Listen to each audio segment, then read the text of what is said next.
ഈ ബാംഗ്ലൂരോട്ടൊക്കെ സ്ഥിരം പോകാറുണ്ടോ? ഉണ്ടല്ലേ. അപ്പൊ നിങ്ങളുടെ ഈ ഷിഫ്റ്റിംഗ് പ്രോസസ് ഒക്കെ എങ്ങനെയാ? നമ്മൾ തലേ ദിവസം കസ്റ്റമറെ വിളിച്ച് ഡ്രോപ്പ് ലൊക്കേഷനും പിക്കപ്പ് ലൊക്കേഷനും വാങ്ങും. പിക്കപ്പ് ലൊക്കേഷനിലേക്ക് അവർ പറയുന്ന ടൈമിൽ ചെന്നിട്ട് നമ്മൾ തന്നെ പാക്ക് ചെയ്തെടുത്ത് അവർ ഡ്രോപ്പ് ലൊക്കേഷനിൽ നമ്മൾ എത്തി അറേഞ്ച് ചെയ്ത് കൊടുക്കും. ഓ, നമ്മൾ തന്നെയാണ് അപ്പൊ പാക്ക് ചെയ്തെടുക്കാറില്ല? നിങ്ങളുടെ കമ്പനി തന്നെയാണ് പാക്ക് ചെയ്തെടുക്കുന്നത് അല്ലേ? സ്റ്റാഫുകളൊക്കെ ഉണ്ടാവും. ഓ, അപ്പൊ ഞാൻ ചോദിക്കട്ടെ, എനിക്ക് ഇവിടുത്തെ ബാംഗ്ലൂരിൽ നിന്ന് കേരളത്തിലോട്ട് കൊണ്ടുപോവാണെങ്കിൽ നമ്മൾ ഈ കേരളത്തിൽ ഈ സാധനം ഇറക്കാനായിട്ട് നമ്മൾ അവിടെ ആളെ അറേഞ്ച് ചെയ്യേണ്ട ആവശ്യമുണ്ടോ? അൺലോഡിങ്ങിന് പാക്കിങ്ങും ലോഡിംഗ് അൺലോഡിംഗ് ഒക്കെ നമ്മുടെ സ്റ്റാഫ് തന്നെയാണ്. നമ്മൾ തന്നെയാ ചെയ്യുന്നത് അല്ലേ?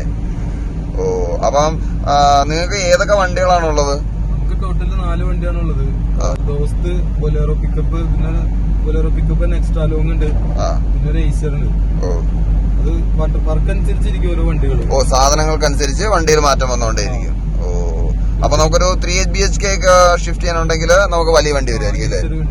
വലിയ വണ്ടി വരും അല്ലേ? അപ്പൊ ഒരു 1 BHK ഒക്കെ ആണെങ്കിൽ നമ്മളെ പിക്കപ്പ് പോലത്തെ നോർമൽ വണ്ടി ഒന്ന് അങ്ങനത്തെ വണ്ടികളൊക്കെ ആയിട്ട് പോകാം. ഓ, അപ്പൊ നമുക്ക് ഈ വണ്ടി മാറുന്നതനുസരിച്ച് നമുക്ക് റേറ്റിൽ വ്യത്യാസം വരുമായിരിക്കും അല്ലേ? റേറ്റിൽ വ്യത്യാസം വരും അല്ലേ? അപ്പം നിങ്ങള് ഈ ഒരു വർക്ക് ഞാൻ എടുത്ത് നിങ്ങളെ ഞാൻ ഷിഫ്റ്റിങ്ങിന് വിളിച്ചിട്ടുണ്ടെങ്കിൽ അപ്പം ഞാൻ എന്തെങ്കിലും അതിനുവേണ്ടി പ്രിക്കോഷൻസ് എടുക്കേണ്ട ആവശ്യമുണ്ടോ? അങ്ങനെ പ്രത്യേകിച്ചൊന്നുമില്ല. പിന്നെ തലേ ദിവസം ഒന്ന് ഫ്രിഡ്ജ് ഓഫ് ചെയ്ത് തന്നെ ആയിരിക്കും നല്ലത്. കാരണം അതിൽ ഐസൊക്കെ നമ്മൾ ലോഡ് ചെയ്യുന്ന ടൈമിൽ മറ്റേ ഐസൊക്കെ മെൽറ്റായി ബാക്കിയുള്ള സാധനങ്ങളൊക്കെ നനഞ്ഞു പോകാനുള്ള ചാൻസ് ഉണ്ടാവും അല്ലേ? ഓ, അതുകൊണ്ട് അതിനകത്ത് സാധനം മാത്രം അതൊന്ന് നമ്മൾ ഓഫ് ചെയ്തിരുവാണെങ്കിൽ അതിനകത്ത് ഐസൊക്കെ ഒന്ന് വെള്ളമായി മാറി ഇറക്കാനുള്ള സമയം അല്ലേ? ഓ, അപ്പൊ നിങ്ങൾ ശരിക്കും എത്ര വർഷമായി ഈ സർവീസ് തുടങ്ങിയിട്ട്? കൊച്ചിന്ന് പറഞ്ഞാൽ തുടങ്ങിയിട്ട് ഇപ്പൊ ഒരു 4.5 വർഷമായിട്ടുണ്ട്. 4 വർഷമായി അല്ലേ? അപ്പൊ 4 വർഷമായിട്ട് നിങ്ങൾ സ്ഥിരമായിട്ട് ബാംഗ്ലൂർ കാര്യങ്ങളൊക്കെ ചെയ്തോണ്ടിരിക്കുന്നതാണ്.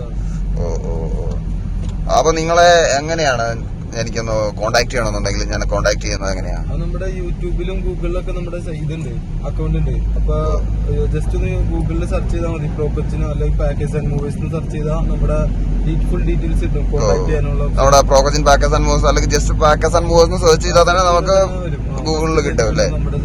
ഓ, ഇപ്പൊ അപ്പൊ ബാംഗ്ലൂർ പോയിട്ട് തിരിച്ചു വരുന്ന വഴിയാണോ?